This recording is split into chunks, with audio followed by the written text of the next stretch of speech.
What if history's most celebrated kings hid chilling secrets? 5 rulers began as heroes, but something changed them forever. One ruler, known for his devotion to peace, would go on to unleash one of Asia's bloodiest wars.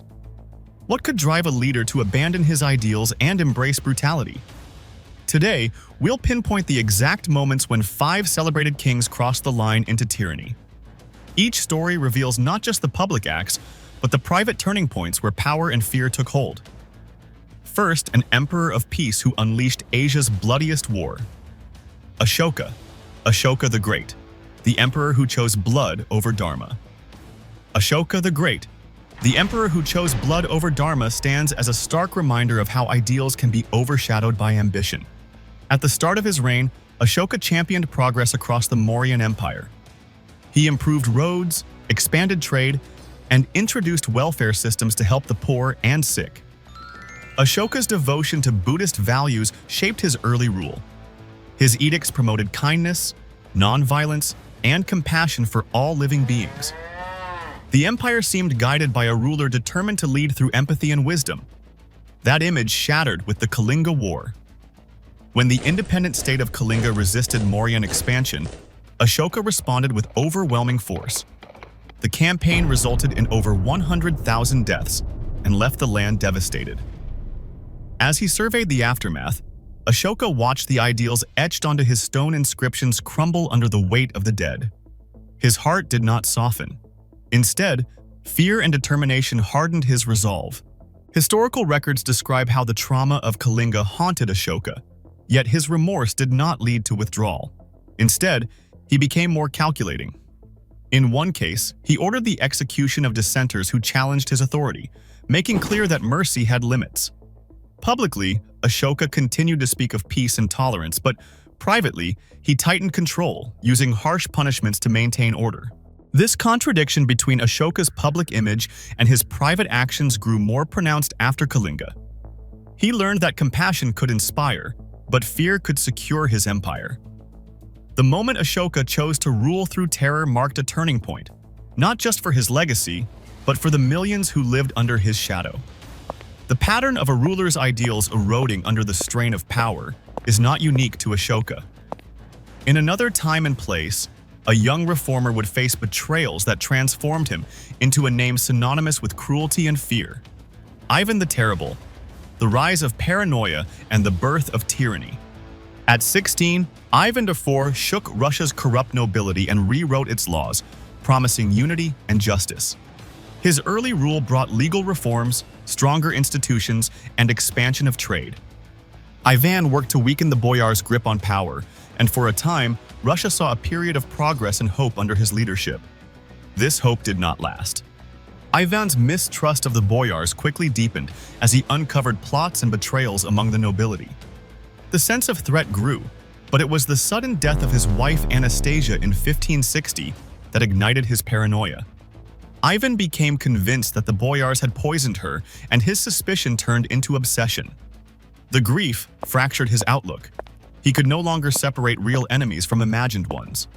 In response, Ivan created the Oprichnina, a secret police force with sweeping authority to root out disloyalty.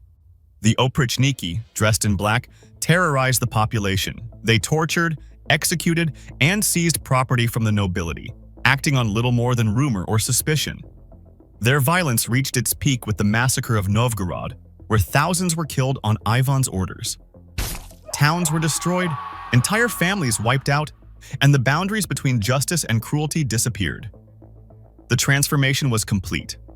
Ivan's reign became defined by fear and brutality. His early reforms were lost beneath waves of suspicion and violence. The massacre of Novgorod marked the moment his rule crossed into open tyranny, showing how quickly a leader's fear can consume a nation.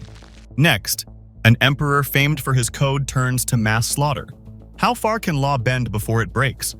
Justinian I, the lawgiver who unleashed chaos. Justinian I is remembered as the emperor who codified Roman law into the legendary Justinian Code, a foundation for legal systems across Europe. Yet beneath this achievement, resentment simmered throughout Constantinople.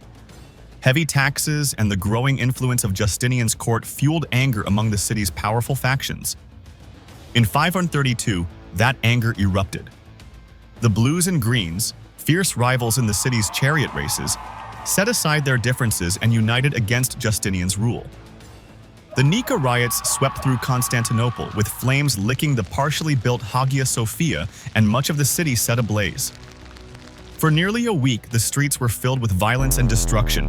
Rioters demanded Justinian's removal, and the emperor's hold on power seemed to falter as tens of thousands joined the revolt. Faced with the collapse of his reign, Justinian hesitated. Urged on by his wife Theodora, he chose to stay and act decisively. He ordered his general, Belisarius, to suppress the uprising without mercy. Soldiers trapped the rioters in the hippodrome, and what followed was a massacre. Tens of thousands were killed in a single day. The rebellion ended in bloodshed, and the city's ruins bore silent witness to the cost of Justinian's survival. The emperor's legacy endures in law, but the memory of the Nika riots and the brutal response left a shadow over his reign. History often remembers the visionaries who reshape their worlds, but it rarely forgets the price paid by those who stand in their way. Peter the Great, the reformer who turned on his people. Peter the Great's rule stands as a study in ambition and upheaval. Determined to pull Russia into the modern age, he forced sweeping changes, overhauling the military, introducing new schools, and demanding the nobility adopt Western customs, all at a relentless pace. The creation of St. Petersburg, his new capital, became the symbol of this transformation. But beneath these reforms, the human cost mounted. Resistance came from every corner.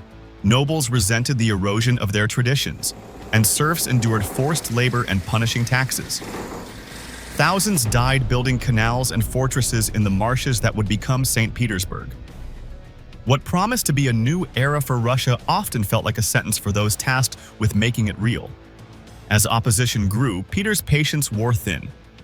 He became increasingly ruthless, determined to stamp out dissent wherever he found it. The defining moment came with his own son, Alexei. Suspecting Alexei of plotting against him, Peter ordered his arrest. Under torture, Alexei confessed to vague charges of conspiracy and died soon after, likely from the brutality he endured. When a father's vision outweighs his love, what's left of his humanity? Peter reshaped Russia, but at the cost of thousands of lives and his own family's blood. Sometimes the drive to build a new world leaves behind scars that never fade. Not every ruler who claims to act for the good of the people is remembered for mercy. Leopold II of Belgium, the philanthropist who orchestrated genocide. Here's a king who built hospitals at home and butchered millions abroad. Leopold II of Belgium claimed to be a humanitarian, but his rule over the Congo Free State became one of the deadliest episodes in colonial history. In 1885, Leopold secured the Congo as his private colony. He presented the takeover as a mission to end slavery and bring civilization, but in reality, he enforced a ruthless rubber quota system. Soldiers of the Force Publique, his private army, patrolled villages and demanded impossible yields. When quotas weren't met, punishment was swift and brutal. Documented cases describe how soldiers cut off the hands of men, women, and children as proof of discipline. The severed hand became the symbol of Leopold's reign, an unmistakable sign of terror. Some villages were burned to the ground as warnings. Fear and violence ruled daily life. While Leopold's image in Europe remained that of a modernizer and philanthropist, stories from the Congo began to leak out. Missionaries and former officials, including the British consul Roger Casement, gathered testimony and evidence of mass killings, mutilations, and forced labor. Their reports reached the international press, sparking a wave of outrage that could no longer be ignored. The pressure mounted until an official inquiry forced Leopold to surrender control of the Congo in 1908. By then, over 10 million Congolese had died as a direct result of his policies, a number that still shocks historians. The world saw how a ruler's unchecked ambition and greed could destroy millions of lives, no matter what mask he wore in public. What drives leaders to cross the line from reformer to oppressor? The answer lies in the strange power that shapes every ruler's legacy. Across centuries, the moment that pushed each ruler over the edge was different. War for Ashoka, betrayal for Ivan, paranoia for Justinian, rebellion for Peter, greed for Leopold. Their ideals, once genuine, became twisted by the same forces that gave them power. The shift from reformer to oppressor was never far away. If this dive into dark transformations fascinated you, hit like and subscribe. And tell us in the comments which snap moment shocked you most. If history's most enlightened kings can snap, who among us is safe from the lure of power?